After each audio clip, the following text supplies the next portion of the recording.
Hi guys, welcome to the Master Number Program Series Day 2.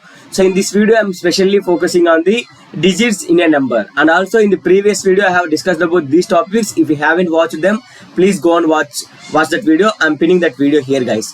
And in this current video, I'm going to discuss about these topics. So if you are interested, please like this video before starting the video. And also if you are a new viewer to our channel, please subscribe to our YouTube channel guys. Let's get started.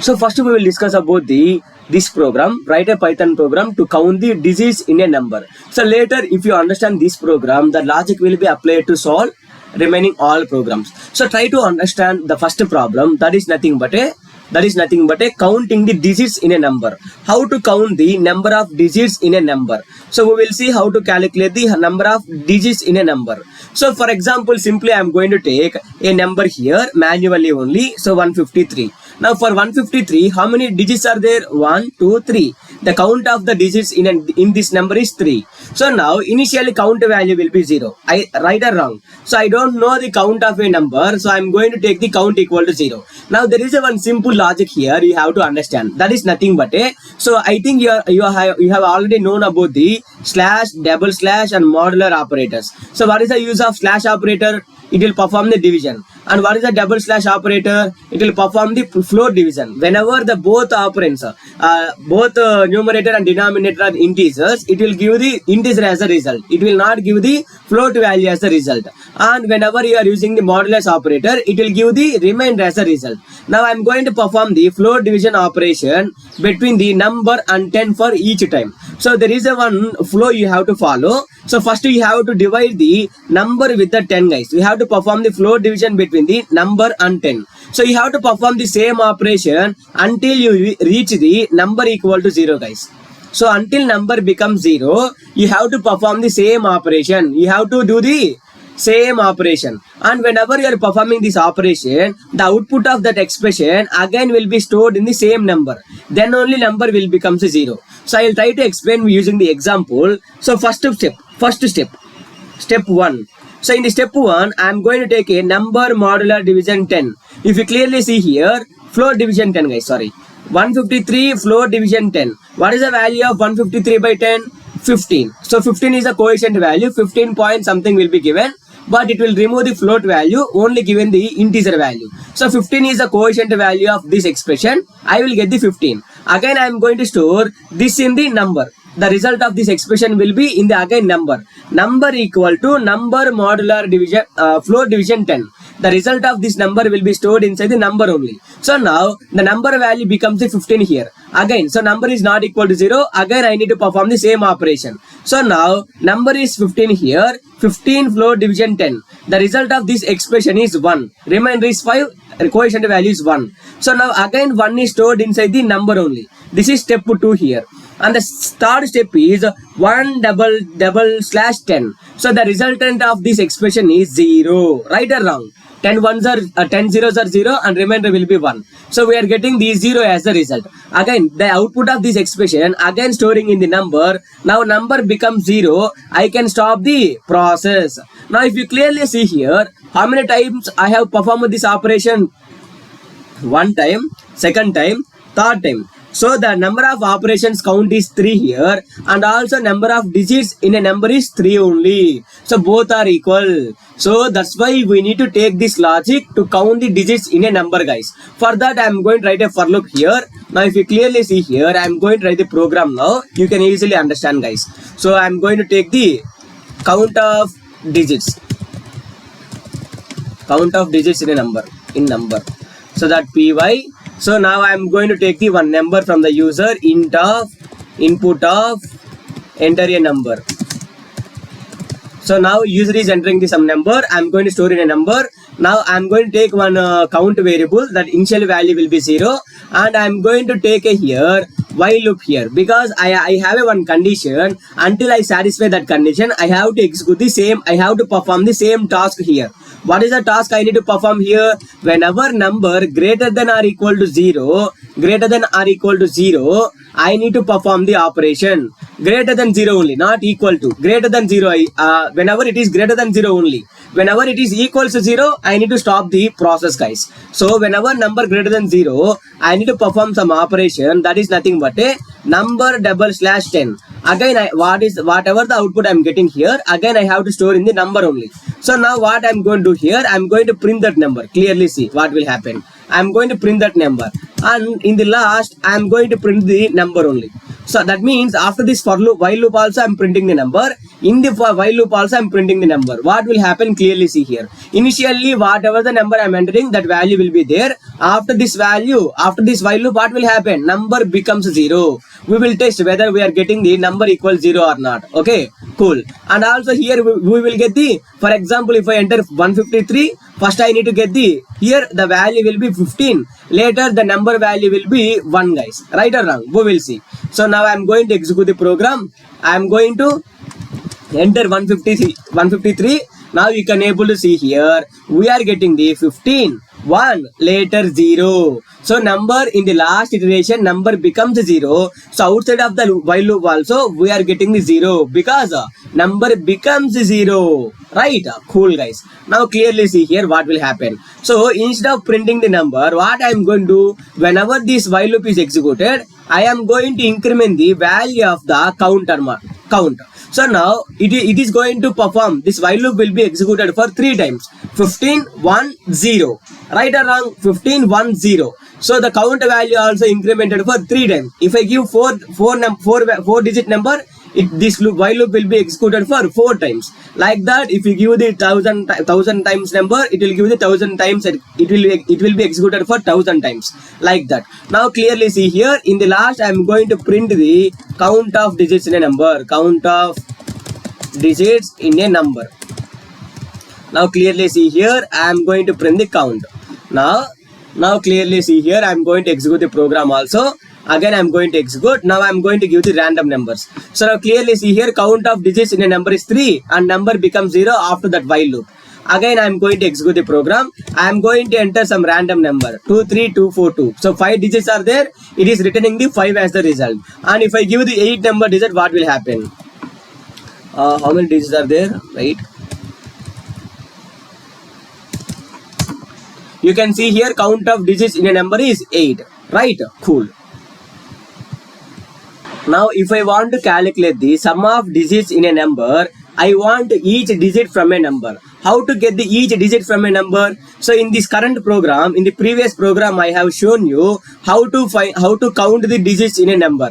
I haven't shown you how to get the digit from the number. Now clearly see here, whenever I am performing the 153 floor division 10, I am going to get the coefficient value here. Now if you clearly understand one thing here, I got 15. So the 3 is getting rid of from this number. Right or wrong? So 3 is removing from this number 153 whenever I am performing the floor division. If I perform the modular division between that number, now clearly see what will happen. 10 15s are 153, remainder will be 3. That means we are getting the 1 digit from the number, 1 last digit from the number. And again, so I need to perform 2 operations.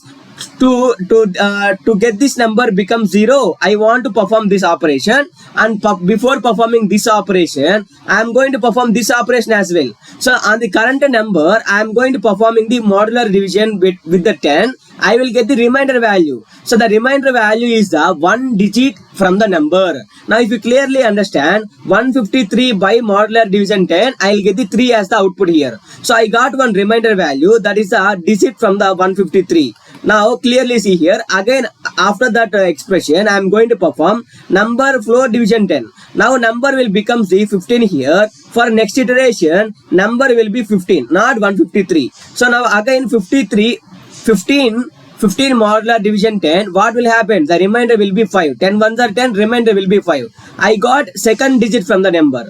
And for third time, again after this expression, again, so 15 floor division 10, this number will become the 1. Now the number value will be 1. Again I am going to take that number, 1 modular division 10. The remainder value will be 1 only. 10 zeros are 0, and remainder will be 1. Now if you clearly see here, in the first iteration we got 3, in the later iteration we got 5, later in the last iteration we got 1. That means we are getting the each digit from a number from the last to starting, guys. From the ending to starting. Right or wrong? So this is the same process you have to follow, but you have to perform the floor division float division, after performing the float division, you have to update to the same number. But whenever you are performing the modular division, you have to get the output only and storing in a new variable, not in a current variable. So that is the only change you have to understand here. Now clearly see here, I am going to write that program also. Now I am going to copying this program and pasting here, print digits in a number.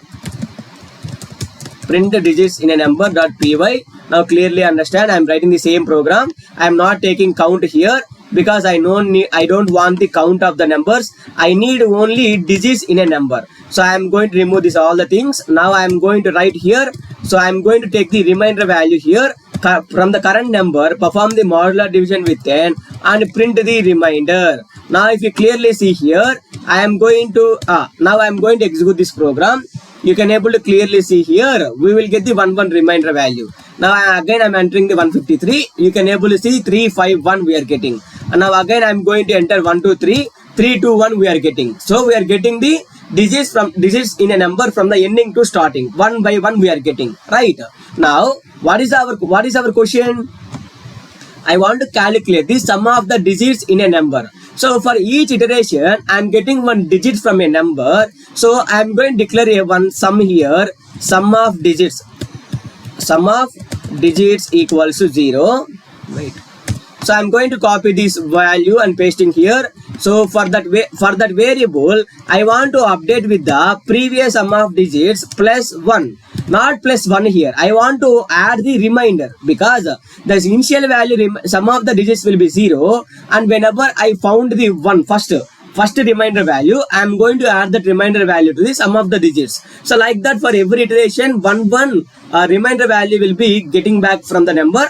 That is the one digit in a number, and we are adding to the sum of the digits. So after this while loop, what will happen? We will get the sum of the digits. Sum of the digits. Wait, what will happen?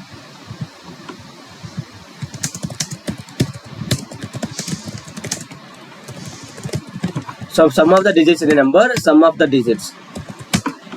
Okay, cool. So now I am going to execute the program. Now you can able to follow up the answers here. Now I am going to enter 153. Now if you see here, 3 plus 5 8, 8 plus 1 9. We got the correct output. Now I am going to enter some random number 2 3 2 3 4. Now you can able to see here 4 3 7 7 2 9, 9 plus 3 12, 12 plus 2 14. So we are getting the correct output for the sum of digits in a number. Right or wrong?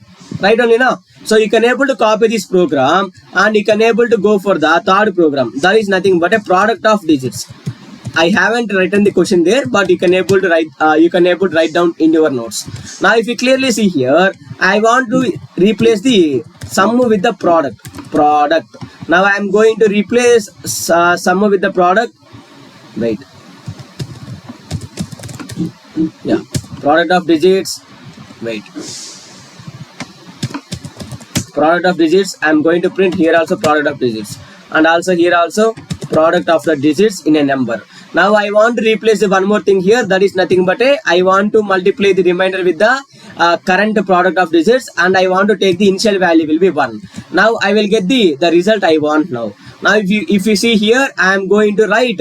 I am going to enter again 153. 3 5s are 15. 15 1s are 15. Right? We are getting the correct output. 1 2 3. 3 2s are 6. 6 1s are 6. So we are getting the correct output of the question, guys. Product of digits in the number.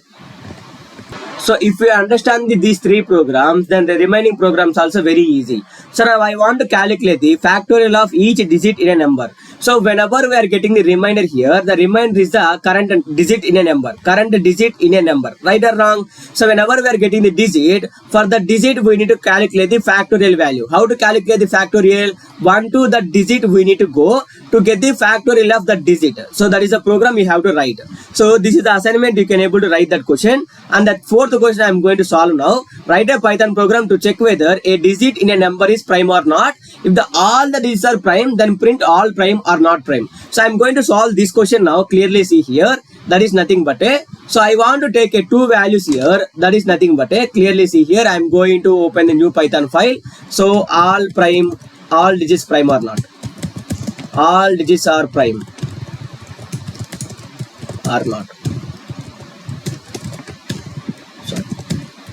So now in this program also I'm going to take the same program, but I'm removing this all the things. I'm going to take a one more variable name $prime equal to initially I'm taking as a false. So later we will see either it is true or not. In the starting I'm initializing the $prime variable value as a false. Now I am going to, whenever I'm going to get the one reminder is nothing but a digit. So for the naming specification I'm going to take as a digit only, naming convention. Now I am going to remove the printf reminder. Now if you clearly see here, I don't need this line also. If you clearly see here, whenever we are getting the one digit, we need to check whether that number is prime or not. How to check whether that digit is prime or not? We need to take the factors equal to 0 initially. Later we need to go for the for loop for I in range of from where to where we need to go 1 to that digit number. So 1 to the digit number we need to go. Wait, 1 to digit number we need to go, and also each time we need to check one condition here. Whenever any I value is divising that digit, we need to increase the value of factors. Already we have written in the previous class. You can able to check that video to understand the prime number program. So there we have taken the number from the user. Here already we have the digit in our hand. For the digit we need to check whether the digit is prime or not. So for that I am checking here whether it is prime or not. So now I am going to increase the value of the factors whenever the digit is divisible by I value, guys. Now if you clearly see here, after the for loop I am going to check whether whenever the factors value equal to true here, that is prime number. Now what I am going to do here, I am going to convert them into all are prime equal to true. So I am going to change the all are prime value to the true whenever one digit in a number is prime. So again, if any one of the number is not prime, again I want to change the all are prime value equals to false, because in the first digit in that number will be prime number, then that all are prime will become the true. If the second digit is not a prime number, that all are prime will be true only if I don't write the else condition. For that purpose I'm writing here. Now if you clearly see here, I am going to write this thing, and whenever it is true I am going to print here the digit is prime number.